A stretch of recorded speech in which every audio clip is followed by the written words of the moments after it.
En effet, non. C'était avant la naissance de Becky. Et alors, je me disais, eh bien, tu sais, je ne prenais qu'un bol de gruau d'avoine qui coûtait 10 cents. Eh bien, on me donnait mon reçu, on le signait, tout simplement. Vous voyez, je payais et je le remettais. Je le soumettais. Parce que j'avais le droit de présenter une note de frais. Et un jour, lors d'une de nos réunions de patrouilleurs, ils ont dit, quel est l'abruti qui a soumis une note pareille? Vous voyez, le directeur, vous savez, 10 cents pour un petit déjeuner, ce qui fait vraiment mal paraître les autres gars, vous savez.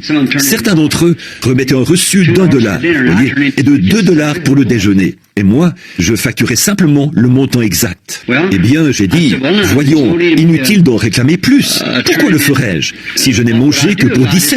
Monsieur Fields, qui était sous-directeur, a dit, Billy, réclame quand même $1 au moins. Il a dit, c'est ce que font les autres. Il a dit, vous devez tous faire la même chose. J'ai dit, eh bien, je ne prends jamais autre chose qu'un bol de gruau d'avoine. Et c'est ça que je facture à la société. Il a dit, oh, il ne faut jamais faire ça.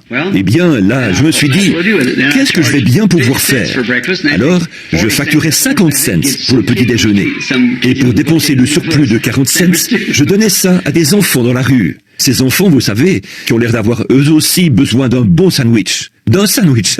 Eh bien, j'ai pensé que peut-être que c'était la société elle-même qui m'avait tenu ces propos. C'était un homme de cette société. Alors je me suis dit, j'ai peut-être mal agi. Il n'y a pas longtemps, donc, avec un agent patrouilleur. Les tournées d'inspection se font maintenant en hélicoptère, vous voyez.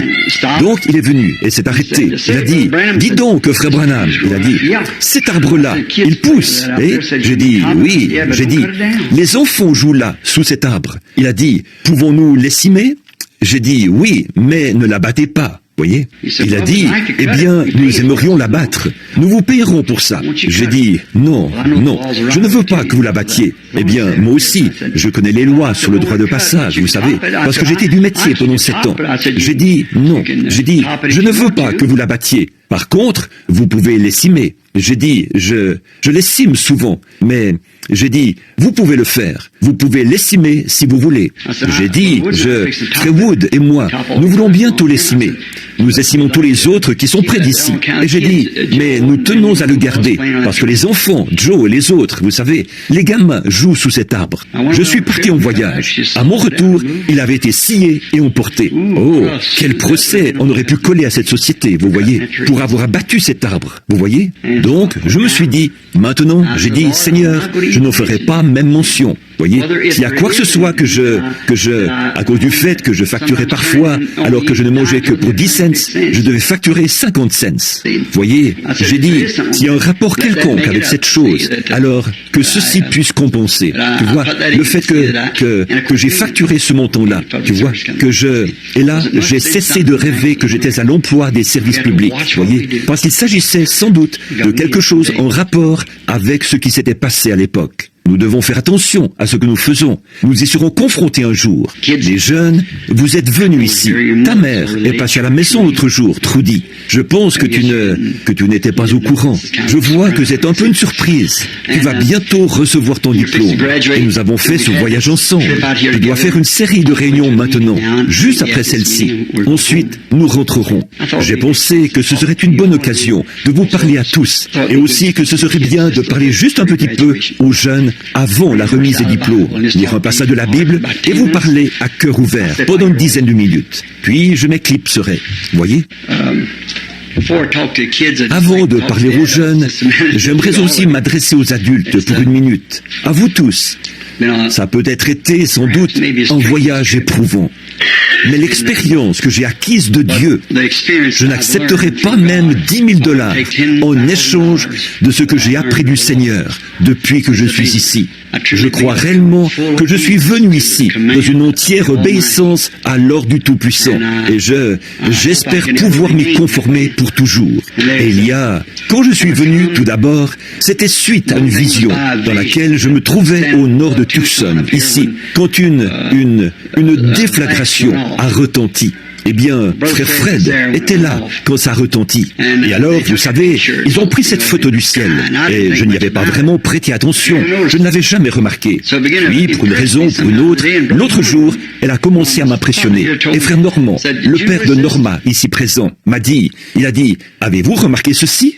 Et dès que j'ai regardé, là se trouvaient ces onges. Ils étaient on ne peut plus visibles, là, sur cette photo. Voyez, j'ai regardé pour voir à quel moment ça avait eu lieu. Et c'était au même moment, peut-être un jour ou deux avant, ou un jour ou deux après que j'avais été là-bas. J'ai regardé où c'était, au nord-est de Flagstaff, ou de Prescott, qui se trouve en dessous de Flagstaff. Eh bien, c'est précisément le lieu où nous nous trouvions. Voyez? Exactement.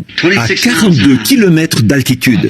Mais la vapeur, l'humidité, toute espèce de brouillard, rien de tout cela ne peut s'élever à au-delà de 6 kilomètres ou de 8 kilomètres d'altitude. Vous voyez? Les avions volent à une altitude de 6000 mètres et doivent s'élever au-dessus de tous les nuages. Vous voyez? 6000 mètres. C'est une altitude d'à peu près 6 kilomètres. Et ceci se trouve à une altitude de 42 kilomètres et mesure 48 kilomètres de large. Et à la forme d'une pyramide, si vous avez observé la photo.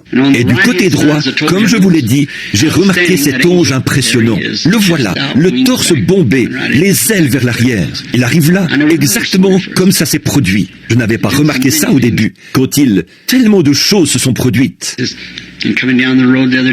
En venant sur la route l'autre jour, quelque chose est arrivé qui m'a fait connaître ce que je dois faire.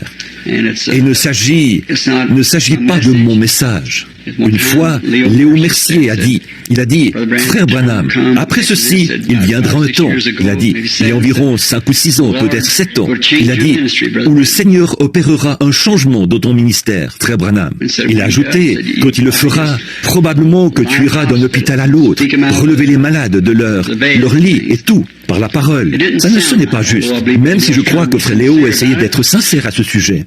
Mais ça ne sonnait pas tout à fait juste, parce que, voyez, notre Seigneur Jésus n'a jamais fait ça, voyez, et s'est rendu dans les hôpitaux. Il y avait quelqu'un dans cet hôpital. Vous rappelez-vous où ça se trouvait dans la Bible? À la piscine de Bethesda. De grandes foules de gens impotents étendus là, infirmes, boiteux, aveugles, paralytiques. Ils attendaient l'ange. Or ça se passait dans un hôpital spirituel où les gens attendaient la guérison divine. Et le guérisseur divin lui-même s'y est rendu, a guéri une seule personne et s'en est allé.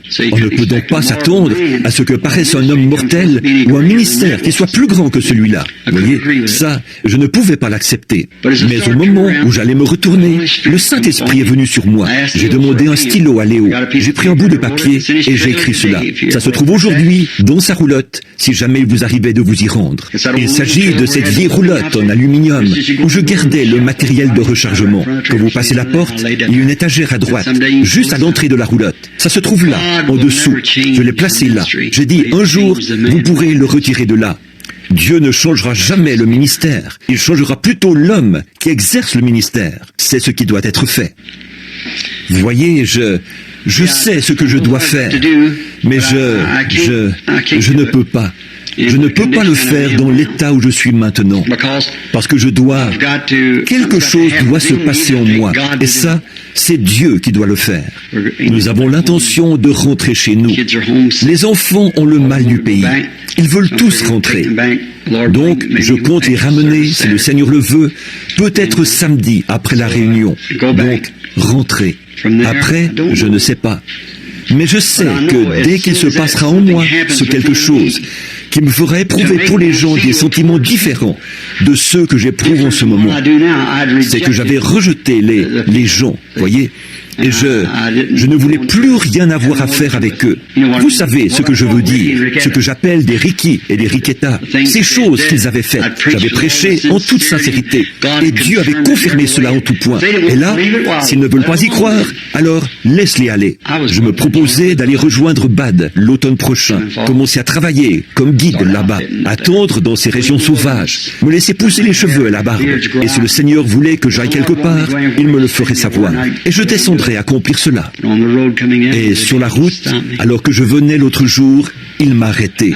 Et j'ai vu vers quoi je me dirigeais. Maintenant, je suis en route vers quelque chose d'autre. Et je me suis dit qu'une fois rentré, j'aurais ce qu'on appelle un entretien à cœur ouvert, que j'allais peut-être enregistrer, afin qu'ainsi les gens comprennent la raison de ce changement soudain. Maintenant, les jeunes, nous allons, prononçons quelques mots de prière. Lord Jesus, we are grateful for this time to know that we're assembled here, the young and old. Seigneur Jésus, nous sommes reconnaissants pour ce moment, de savoir que nous sommes réunis ici, les jeunes, les vieux et les gens d'un âge moyen. Et nous nous sommes réunis de ce côté-ci de l'éternité, pour parler une fois de plus de toi et des choses en rapport avec la vie éternelle. Et ces jeunes qui sont assis ici ce soir, certains d'entre eux vont recevoir leur diplôme, d'autres sont déjà diplômés. Mais je prends conscience, Seigneur, de quelque chose qui s'est produit juste quelques heures avant cette grande secousse ou cette grande déflagration qui a eu lieu dans la montagne là-bas, au nord de Tucson, lorsque les anges du Seigneur sont descendus. Je me rappelle ce qui était dit, et en particulier au sujet des jeunes. Je te prie, Seigneur, de nous aider à comprendre et que je puisse dire quelque chose à ces jeunes ce soir qui les aidera tout au long du voyage. Car, Seigneur, nous avons tous besoin de cette aide en ce moment. Bénis-nous tous, pardonne nos péchés, et si, depuis que nous sommes là, nous avons fait quoi que ce soit qui t'ait déplu, nous te prions de nous pardonner cela. Car nous sommes conscients aujourd'hui que notre lendemain n'est pas garanti. Nous ne savons pas ce que demain nous réserve. Nous devons être prêts aujourd'hui à affronter demain. Et pour ça, Dieu notre Père, nous ne connaissons qu'un seul moyen, c'est de nous préparer à te voir. Car nous sommes conscients qu'après un certain temps, nous allons tous le faire. Un de ces jours, nous devrons nous retrouver là, soit en paix, comme un ami ou un enfant, soit en ennemi. Loin de nous la pensée, Seigneur, d'être autre chose que tes propres enfants bien-aimés. Accorde ces choses. Nous te le demandons au nom de Jésus. Amen.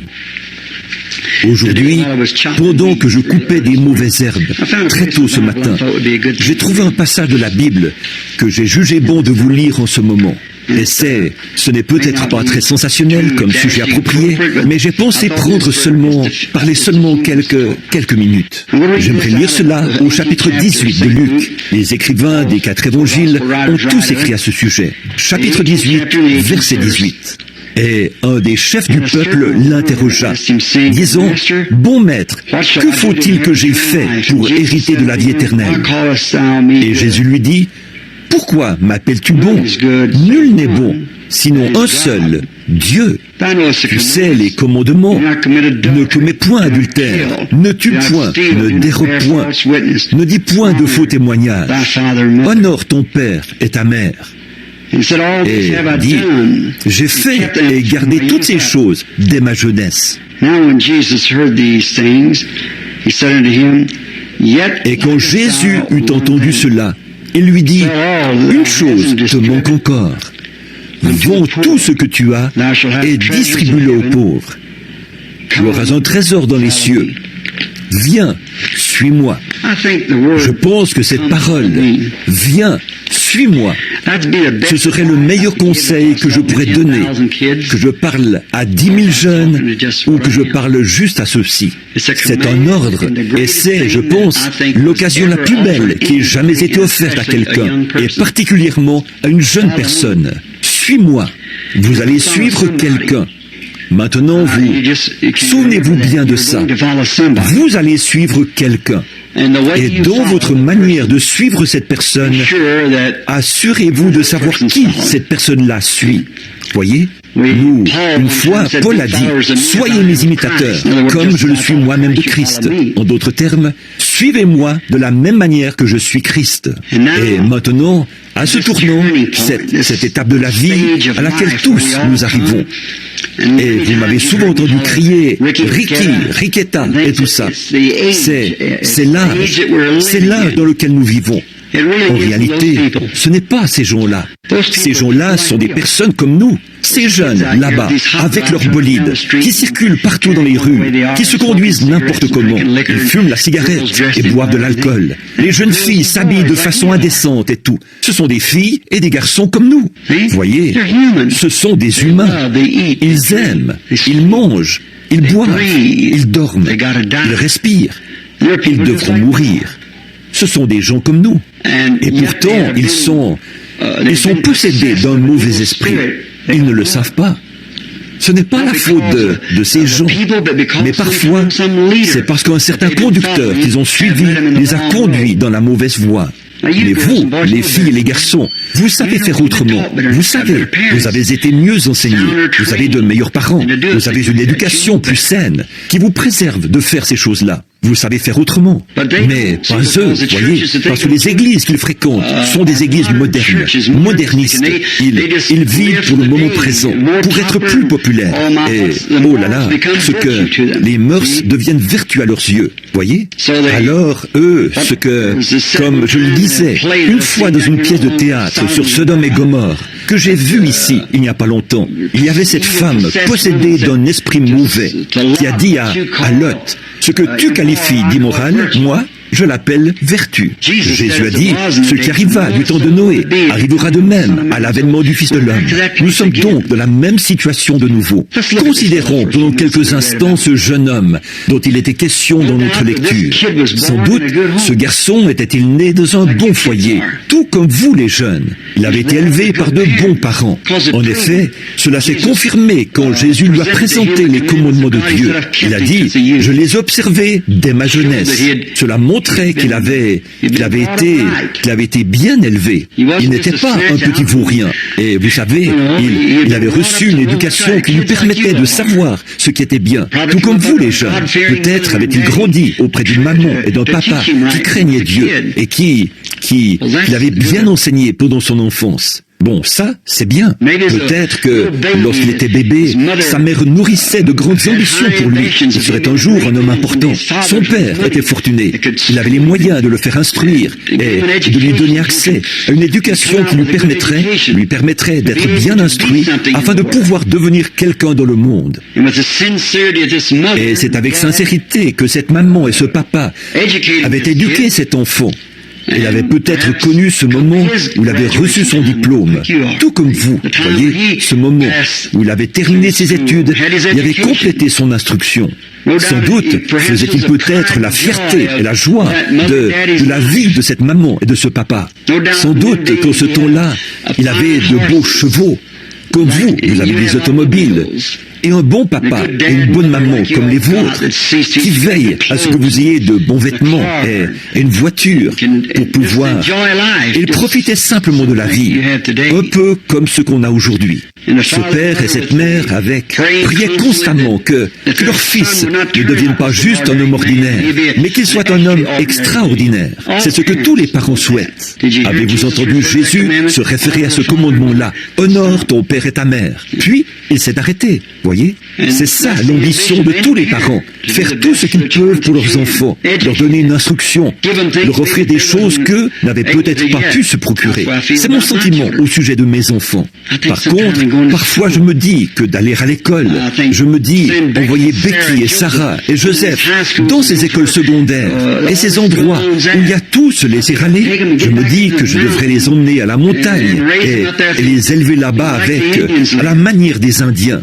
Seulement, voilà, ce qu'il y a dans l'enfant finira par sortir. Peu importe où il se trouve, ça finira par sortir forcément.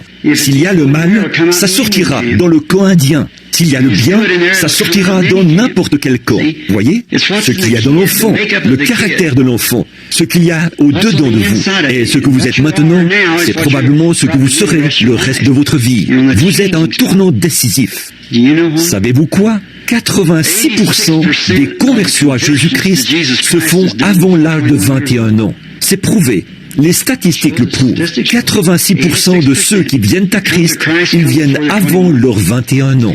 Passé cet âge, on devient plus enraciné ou ancré dans ses habitudes. Oh, bien sûr, c'est possible. Certains viennent à 70, 80 ans, mais c'est très rare. Voyez, vous bâtissez votre personnalité quand vous êtes jeune. Vous fixez vos objectifs, ce que vous projetez de faire et ce que vous essayez d'accomplir dans la vie. Vous y réfléchissez. Et en y réfléchissant, naturellement, votre pensée, la chose qui se forme dans votre pensée, est inspirée par quelque chose d'inconnu qui domine votre pensée. Et là, une fois que cela a envahi votre pensée, alors vous prononcez la chose, déclarez que vous allez le faire. Ensuite, vos ambitions vous poussent à l'action.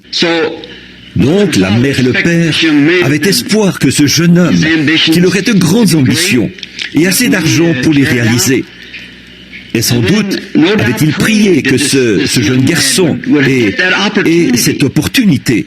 Vous voyez, ils avaient fait tout ce qu'ils pouvaient. Peut-être avaient-ils de beaux chevaux, et peut-être jouissaient-ils d'une grande popularité auprès des femmes. Et ce qui s'applique aux hommes s'applique aussi aux femmes, et vice-versa. Vous voyez, parce que nous parlons de la vie humaine, des âmes, aussi bien des hommes que des femmes. Et alors, avec toutes ces opportunités qu'avait eu ce garçon, vous voyez, il avait maintenant la vie facile, comme on dit, si bien qu'il n'avait plus à se soucier de grand-chose. Ses parents avaient de l'argent. Il est devenu un chef.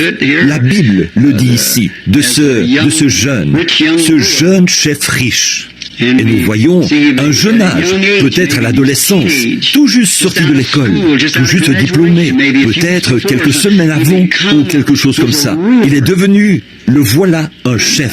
Et il avait tout ce qu'on pourrait souhaiter avoir. Et ce garçon n'était pas un Ricky moderne. C'était un brave garçon. Je crois que lorsque Luc a écrit à ce sujet, ou plutôt Marc, je crois, Jésus l'a regardé et il a soupiré parce qu'il l'aimait. Voyez, il y avait quelque chose dans ce jeune.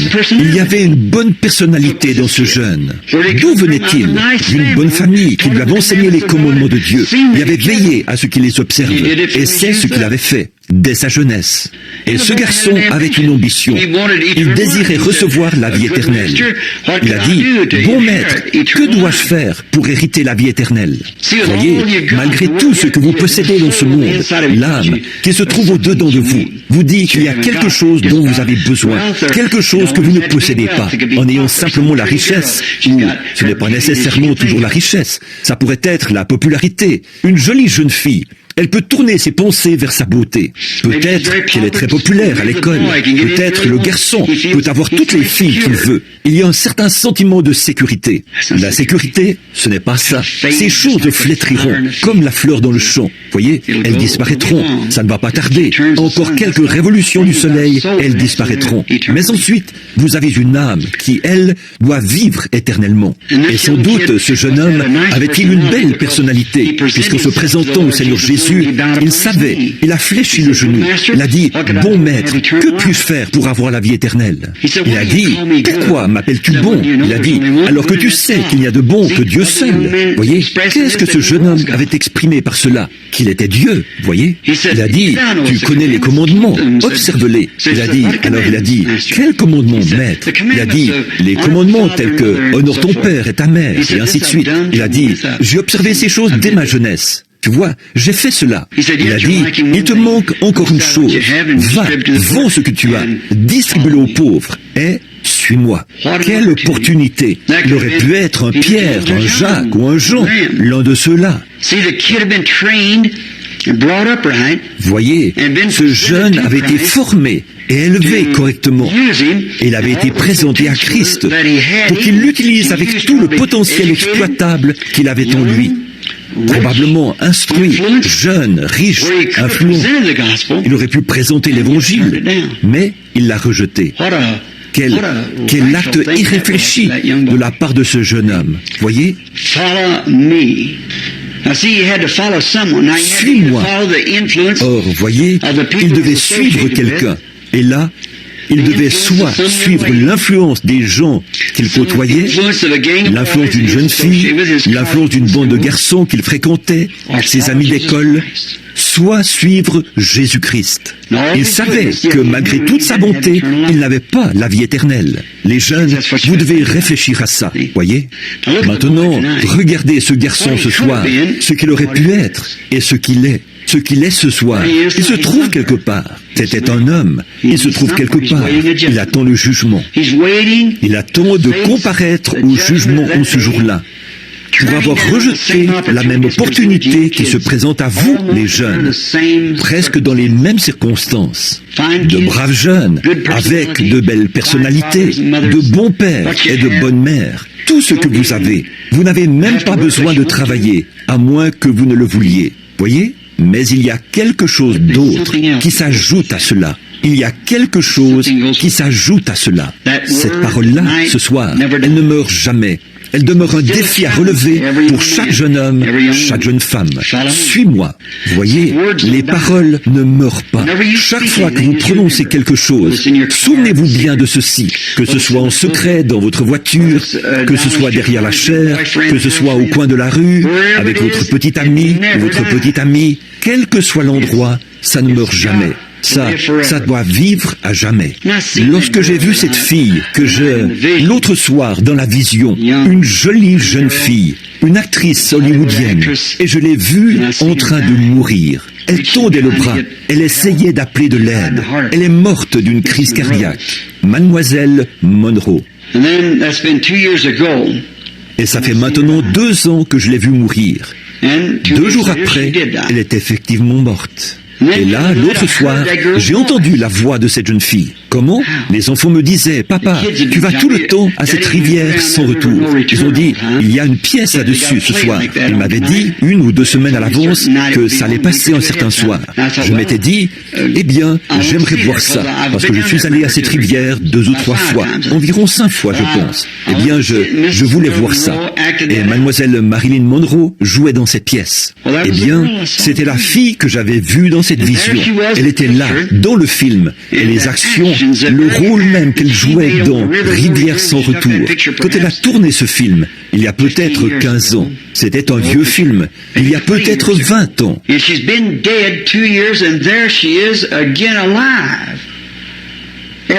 Et ça fait 2 ans qu'elle est morte, et la voilà de nouveau en vie. Chaque action et chaque parole, voyez, si bien captée sur cette bande magnétique qu'elle reprenne vie. Pas seulement dans ce cas-là, mais nous aussi, tout ce que nous disons et vivons, chaque parole que nous prononçons ne peut pas mourir. En ce moment, il y a des paroles, des silhouettes de gens qui traversent cette salle. La télévision les capte. Vous pouvez parler ici et on vous entend dans le monde entier à la même seconde. Avant même que vous n'entendiez cela dans cette salle, cela fait le tour du monde par voie électronique. Et le grand écran de Dieu capte cela. Et chaque mouvement, chaque acte que vous posez, vous y serez confrontés au jugement. Voyez ? Alors, les jeunes, vous feriez bien de vous arrêter et de réfléchir à ces choses. Voyez ? Parce que vous y serez de nouveau confrontés. Voyez ? Suivons ce jeune homme, l'opportunité qui s'était offerte à lui, et mettez-vous à sa place. Et pour une jeune fille, c'est la même chose. Pour Becky, comme pour Marilyn, c'est exactement comme si vous étiez à la place de ce jeune homme et que vous entendiez cette voix qui est toujours vivante. Elle est toujours vivante, elle est toujours active. La science déclare que d'ici une vingtaine d'années, on captera sa voix littérale, ce qui l'a fait entendre il y a 2000 ans. Elle est toujours vivante. C'est comme un caillou qui tombe dans l'océan. La vague ne s'arrête jamais. Elle va au rivage à des milliers de kilomètres, puis elle revient. De même, après qu'une voix se fait entendre dans les airs, elle ne meurt jamais. Et au jugement, vous ne pourrez rien dire. Elle sera là. La voix de Jésus-Christ sera là, invitant ce jeune homme. Suis-moi. Et lui, sur l'écran, s'éloignera tout triste, parce qu'il avait de grands biens. Voyez ? Il se pourrait que ce n'est pas nécessairement toujours à cause de l'argent, ça pourrait être d'autres choses. Voyez ? Tout ce que nous chérissons plus que cet appel, voyez ? Ça devient comme de l'argent pour nous. Ça devient quelque chose qui nous corrompt. Maintenant, suivons-le un petit peu. Que s'est-il passé après qu'il s'est éloigné ? Il n'a pas écouté cette voix de Christ. Il est allé rejoindre ses amis. Et vous, les jeunes, vous êtes de braves jeunes. Vous aurez forcément des amis. Mais faites attention au genre d'amis que vous avez. Si c'est un ami qui suit Christ, fréquentez cet ami. Vous aussi, suivez Christ. Mais s'il ne le fait pas, ne le fréquentez pas. Observons-le. Nous voyons qu'il a peut-être gardé ses amis. Il est devenu un grand chef. Il était déjà un chef. Plus tard, nous le retrouvons, devenu si prospère qu'il avait dû bâtir des granges supplémentaires pour y amasser ses affaires. Alors il s'est dit, après qu'il avait vieilli et que les soucis de la jeunesse et toutes ces choses étaient passées, alors tout ce qu'il faisait, peut-être, c'était de donner des réceptions. Quand on est un vieil homme, une vieille femme, des gens comme moi, ma femme, vos mamans et vos papas, il n'y a pratiquement rien qu'on puisse envisager. Ils ne peuvent pas, n'ont pas envie de sortir et de courir les rues, vous savez, comme le feraient des jeunes hommes, des jeunes femmes, des rendez-vous galants, et que sera votre femme, votre mari, ou, voyez, ils n'ont pas ça à l'esprit. Eux, ils ont des enfants dont ils se soucient. Ce sera pareil pour chacun de vous demain, s'il y a un lendemain. Voyez? Et alors, voyez, ce jeune homme qui avait peut-être même qu'il ne s'est jamais marié, quoi qu'il en soit, il était un grand chef. Il s'installait comme c'est la coutume à Jérusalem, jusqu'à ce jour, ils prennent le repas sur le toit, à cette heure-ci de la journée, quand le temps se rafraîchit, le soir venu. Et nous voyons un autre personnage représenté là, auprès de lui, un mendiant. Et cet homme, qui avait pourtant été bien élevé, ayant appris à honorer son prochain et à agir envers les autres comme il voudrait qu'on agisse envers lui. Voyez, en rejetant cet appel de Christ, finalement, on aurait cru qu'un garçon élevé dans un foyer comme celui-là, ces choses ne se seraient jamais éloignées de lui. Et pourtant, c'est ce qui est arrivé. C'est ce qui est arrivé. Et là, un homme du nom de Lazare, couché à la porte, le suppliait de lui donner à manger, mais en vain. Il aurait bien mangé les miettes qu'il balayait, non pas pour les donner aux mendiants, mais aux chiens. Et il était couvert de plaies. Mais cet homme avait tellement adopté les manières raffinées de la société que là, il était devenu indifférent. Il était devenu insensible parce qu'il avait rejeté l'offre que Christ lui avait faite. Peut-être qu'un soir, à cette heure-ci, il portait un toast avec de bons vins et de jolies femmes parées de bijoux qui l'entouraient et tout. Il avait tout ce que son cœur pouvait désirer et il portait un toast. Et un mendiant était couché à la porte. Et avant le lever du jour, le lendemain matin, il était en enfer, en train de crier que Lazare vienne lui mettre de l'eau sur la langue. Le décor avait changé. Et remarquez, quand il a dit « Père Abraham », là, il se souvenait encore qu'Abraham était le père des Juifs. Il a dit « Père Abraham, envoie Lazare, le mendiant, ici, avec sur ses doigts un peu d'eau, afin qu'il m'en mette sur les lèvres. Ces flammes me font souffrir cruellement. » Et il a dit, et Abraham a dit, je ne peux pas faire ça, carrément. D'ailleurs, tu vois, l'occasion t'a été donnée pendant ta vie. Quand lui a-t-elle été donnée? Lorsque Jésus a dit, suis-moi. Mais il a rejeté cela. Il a suivi la voie qui lui permettait de gagner de l'argent. Et c'est en ordre. Il n'y a rien de mal à gagner de l'argent. Mais suivez Jésus pendant que vous le faites. Voyez? Or lui, il avait suivi l'autre voie. Il a suivi la foule. Et on voit là qu'il a dit, qu'Abraham a dit, d'ailleurs, il y a entre toi et lui un grand abîme que personne n'a jamais franchi et que jamais personne ne franchira. Ceux qui sont là-bas ne peuvent pas venir ici. Et ceux qui sont ici ne peuvent pas aller là-bas. C'est ainsi établi. Personne ne l'a jamais traversé, ni le traversera jamais. Écoutez-le maintenant. Le voilà qui veut devenir évangéliste. Cet appel que Jésus lui avait lancé quand il était un jeune homme, de le suivre et de devenir un gagneur d'âme, lui est revenu à l'esprit. Il s'en est souvenu, et ses 5 frères qu'il avait sur la terre, il ne souhaitait pas les voir dans ce lieu-là. Il a dit, alors envoie Lazare là-bas pour qu'il dise à mes frères de ne pas venir ici. En d'autres termes, d'accepter cet appel, suis-moi. Voyez? Mais il a dit, ils ne le feront pas. Il a dit, oui, si quelqu'un comme Lazare ressuscitait des morts et retournait le leur dire, vous voyez, ça prouve qu'après la mort, on est toujours conscient. Il s'en souvenait. Abraham a dit, mon enfant, souviens-toi du temps où tu vivais. Voyez, on se souvient toujours. On ne perd pas sa mémoire. On se souvient.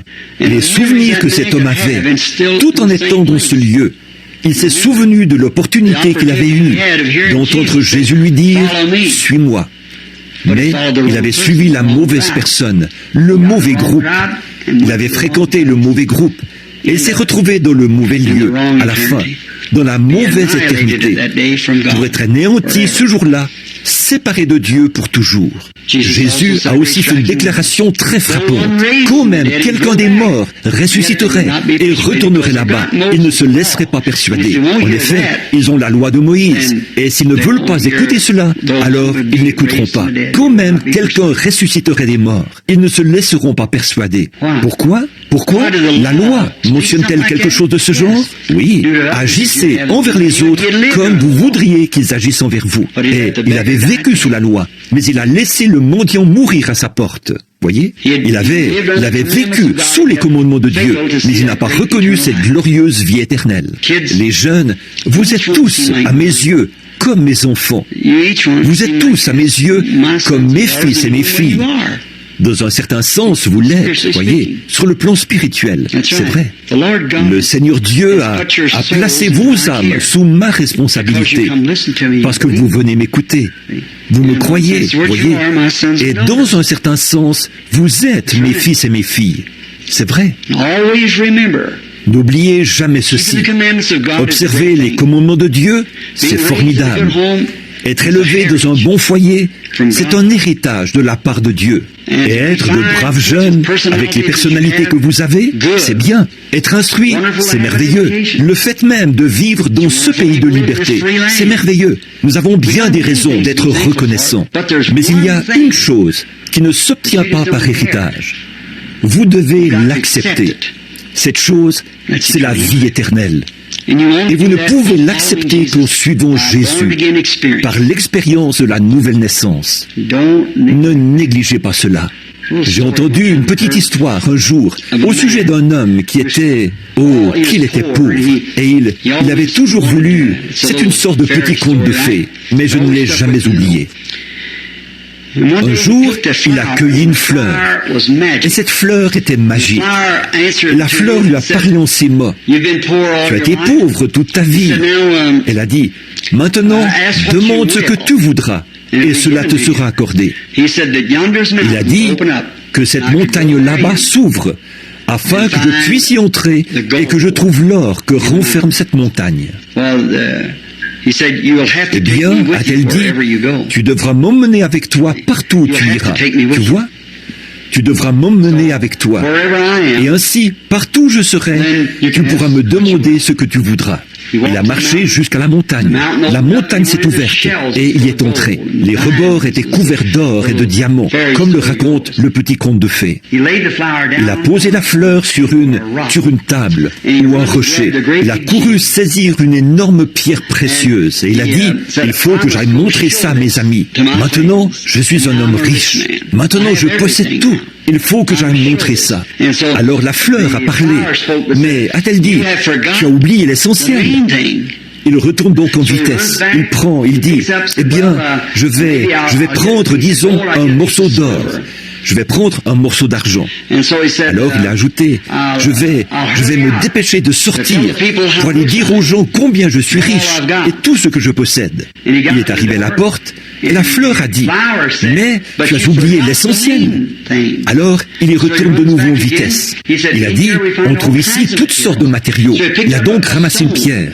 Il a dit, je prendrai cette pierre avec moi et j'irai montrer aux gens de quel genre de pierre est faite cette montagne. Ainsi, je pourrai retrouver mon chemin vers ce lieu. Voyez? Et comme il allait franchir la porte, la fleur a dit la dernière fois, tu as oublié l'essentiel. Oh, il a dit, oh, tais-toi. Voyez? Il ne voulait plus entendre ça. Oubliez l'essentiel. Et il s'est empressé de passer la porte. Et quand il est sorti, la porte s'est refermée derrière lui avec la fleur à l'intérieur. L'essentiel, c'était la fleur. Voyez, l'essentiel, c'était la fleur. Il y a des années, lorsque j'étais jeune, comme vous ici vous l'êtes, dans un ranch au-dessus d'ici, au-dessus de Phoenix, je lisais un article sur la prospection dans un journal, au sujet d'un prospecteur. À l'époque, il n'y avait pas de route qui passait par ici. Il n'y avait que de petits sentiers de sable. Il se fait encore beaucoup de prospection dans cette région, vous savez. Mais ce prospecteur-là était arrivé et avait trouvé beaucoup d'argent. Il avait découvert beaucoup d'or. Et sur le chemin du retour, il s'est arrêté à une cabane qu'il avait trouvé. Il avait un chien qui l'accompagnait. Et ce chien, il l'avait attaché à l'extérieur. Et cette nuit-là, un brigand l'avait suivi pour s'emparer de cet or. Il avait trouvé cet or dans les vieilles mines espagnoles. Il l'emportait avec lui. Et le chien s'est mis à aboyer. Or cet homme ne voulait pas que ce chien le dérange. Il a dit, « Tais-toi !» Il a dit, « Demain, j'emporterai ça en ville. Et je vais... » La morale de cette histoire est la suivante. Je vais faire peser ça. Et je serai un homme riche. J'achèterai de superbes voitures. J'aurai toutes sortes de femmes. Et je donnerai de grandes soirées. Je serai un homme riche parce que voilà, j'ai découvert le gisement. J'ai de l'or ici, beaucoup d'or. Et il a dit, je vais... Et pendant qu'il s'efforçait de trouver le sommeil, le chien aboyait de plus belle. Parce que ce chien avait vu ce hors-la-loi qui s'approchait à pas de loup, attendant que le prospecteur s'endorme. Il s'est levé de nouveau, et de nouveau, il a hurlé au chien ces mots. « Tais-toi !» Et le pauvre chien a gémi. Il essayait d'avertir son maître du danger qui le guettait. Et quand la fois suivante, quand le chien s'est mis à aboyer, le prospecteur avait un fusil de chasse. Il ne voulait pas être dérangé. Alors il s'est levé et a abattu le chien. Et le prospecteur a été tué cette nuit-là par le hors-la-loi. Tous ces grands rêves ne l'ont servi à rien. Pourquoi? Il avait fait taire la voix qui le mettait en garde. Personne ne peut s'aventurer à faire quelque chose. Vous, les jeunes, vous ne pourrez jamais faire quelque chose de mal après avoir été élevé comme on vous a élevé, sans ressentir quelque chose qui vous dit de ne pas le faire. Surtout, ne faites jamais taire cette voix qui vous met en garde. Et souvenez-vous bien de ceci. Acceptez cette voix qui a dit « Suis-moi ». Et vous aurez toujours un bon résultat. Effectivement, c'est ce que je crois. J'ai confiance en vous. Mais il faut toujours vous souvenir que Jésus, cette voix est vivante sur la terre ce soir. Tout comme chaque voix, chaque parole que nous avons prononcée est toujours vivante. Quand cette voix est diffusée dans les ondes éthérées de l'air, voyez, vous avez un émetteur ici qui transmet cela. Vous êtes cet émetteur qui transmet cela. Ensuite, il faut que la station capte cela. Et Jésus était l'émetteur de la parole de Dieu. Car il était la triunité de Dieu, manifestée dans un seul homme. Il était totalement Dieu et totalement homme. Et la Trinité de Dieu, la Trinité des attributs de Dieu, en tant que Père, Fils et Saint-Esprit, était représentée dans cet homme-là, Jésus-Christ. Et donc, il était la parole. Il était l'émetteur qui a dit, « Celui qui écoute mes paroles et qui croit à celui qui m'a envoyé a la vie éternelle. » Voyez, en vérité, je vous le dis, celui qui écoute mes paroles et qui croit à celui qui m'a envoyé a la vie éternelle. Voilà, cette parole a été diffusée par un émetteur. Un jour, il a dit, je vous le dis en vérité, si vous dites à cette montagne, ôte-toi de là, et que vous ne doutez point en votre cœur, mais que vous croyez que ce que vous avez dit arrive, ce que vous aurez dit vous sera accordé. En effet, si vous pouvez simplement être la station qui capte cela, par quelque chose au-dedans de vous qui prend le contrôle, par la foi, alors cela vous fera entrer dans le cycle de Dieu, dans la nouvelle naissance, et vous naîtrez de nouveau. Après quoi, vous serez toujours connecté, afin d'entendre cette voix qui vous mettra toujours en garde quand un danger n'est pas loin, quand les choses ne vont pas bien, vont mal tourner, elle sera toujours là pour vous mettre en garde. Au lieu de devenir un jour comme ce jeune homme riche dont nous avons parlé, alors devenez un homme comme l'apôtre Pierre, Paul, ou quelqu'un qui a gagné des âmes pour Jésus-Christ. Faites cela, les enfants. Prions. Seigneur Jésus, ces jeunes, les hommes et les femmes de demain, s'il y a un lendemain, nous devons les former, Seigneur. Nous ressentons ce fardeau de les former, comme s'il y aura un lendemain. S'il n'y en a pas, alors c'est aujourd'hui ou jamais. Et Père, nous savons que nul n'est agréé devant toi. Aucune chair ne peut se glorifier. Aucune instruction, si bonnes ces choses soient-elles. Aucune bonne œuvre, aucune institution religieuse, aucune psychologie. Rien ne peut confirmer Dieu. Rien d'autre que le Saint-Esprit. Il est l'instrument, Dieu lui-même, sous la forme de la vie éternelle. qui peut venir à chacun de nous individuellement. Et nous sommes reconnaissants pour cela. Assurément, c'est ce qui était exprimé lorsque Pierre a fait sa confession. Jésus lui a répondu, ce ne sont pas la chair et le sang qui t'ont révélé cela. Tu n'as jamais appris cela dans un séminaire. Tu n'as jamais appris cela à l'école. C'est quelque chose de personnel, quelque chose que chaque individu doit recevoir. Tu as dit, sur ce roc, je bâtirai mon église, et les portes du séjour des morts ne pourront pas la vaincre. Nous sommes reconnaissants pour cela, Seigneur. Cette foi-là est encore vivante ce soir. Il y a encore des postes, des avant-postes, des postes d'écoute, des stations de réception, de foi, qui peuvent accepter cela. Nous prions que ces enfants, chacun d'eux, reçoivent cela, Seigneur, dans leur cœur. Et qu'ils se souviennent que ce qui compte, ce n'est pas ce qu'ils font pour être bons, mais Dieu ne nous juge pas par ce que nous faisons, mais par ce que nous avons accepté. C'est par notre foi que nous sommes sauvés, et non par nos œuvres. Ainsi, nous prions, Père Céleste, qu'ils saisissent maintenant la vision, qu'ils voient et qu'ils entendent cette glorieuse invitation éternelle. Viens, suis-moi.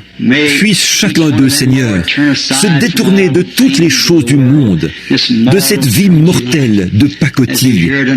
Les voici ce soir, avec leurs cheveux blonds dorés, certains avec les cheveux noirs, les yeux sombres, les yeux bleus, ils sont là, au mieux de leur forme.